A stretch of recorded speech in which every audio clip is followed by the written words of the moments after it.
Assalamualaikum warahmatullahi wabarakatuh. Hai rekan-rekan mahasiswa, salam semangat pembelajar. Kembali lagi kita di mata kuliah produk dan merek. Kali ini kita akan masuk di pertemuan kedua. Nah, di minggu kedua ini kita akan membahas tentang daur hidup produk gitu ya. Apa sih daur hidup produk itu? Ya, kita harus pahami dalam konsep kita membuat suatu produk, tidak akan mungkin produk kita bertahan lama atau bertahan selamanya di pasar. Ada siklusnya. Jadi dalam tahap ini kita sebagai pemasar atau sebagai pebisnis owner, kita harus mengetahui ada di tahapan mana produk kita saat ini. Karena dengan mengetahui tahapan-tahapan tersebut, kita akan bisa membuat strategi untuk memenangi bagaimana langkah-langkah yang efektif dan efisien agar produk tersebut bisa meningkat dengan pesat, atau paling tidak fase dia saat mature dia bisa menjadi lebih lama. Oke, apa aja itu tahapnya? Yang pertama, saat produk pertama kali diluncurkan yaitu akan masuk pada fase introduction.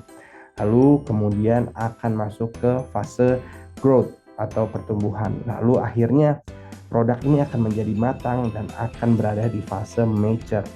Nah, ketika sudah di fase mature, akan ada saatnya produk itu mengalami penurunan atau decline. Nah, siklus produk ini penting untuk kita pahami.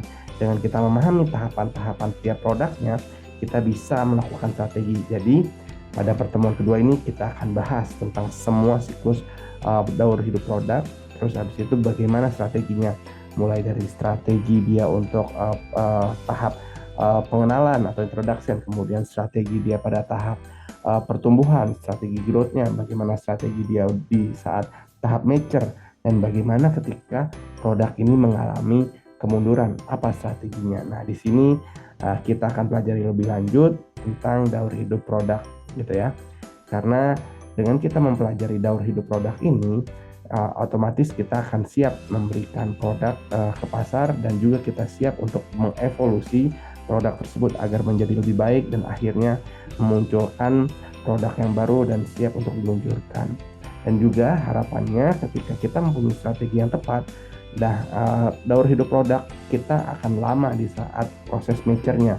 Seperti itu ya, mulai saat introduction dan cepat melakukan pertumbuhan, dan lama di mature dan akhirnya decline. Nah, nggak apa-apa, saat decline itu kita juga harus siap agar produk kita dimulai lagi dengan siklus produk yang baru.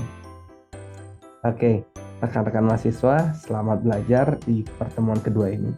Feel free jika ada yang mau ditanyakan terkait materi, jangan lupa PPT dan Word-nya di-download dan dipahami untuk mengerjakan forum dan kuis. Forum akan dilakukan selama waktu 4 hari dan akan saya lakukan penilaian dalam periode 4 hari tersebut, dan jika rekan-rekan nilainya di atas 70, silahkan melanjutkan pengerjaan kuis yang waktunya selama 3 hari. Demikian, terima kasih atas atensinya. Saya Muhammad Al-Faruq Abdullah Hundariri. Sampai jumpa di minggu ketiga. Dadah. Assalamualaikum warahmatullahi wabarakatuh.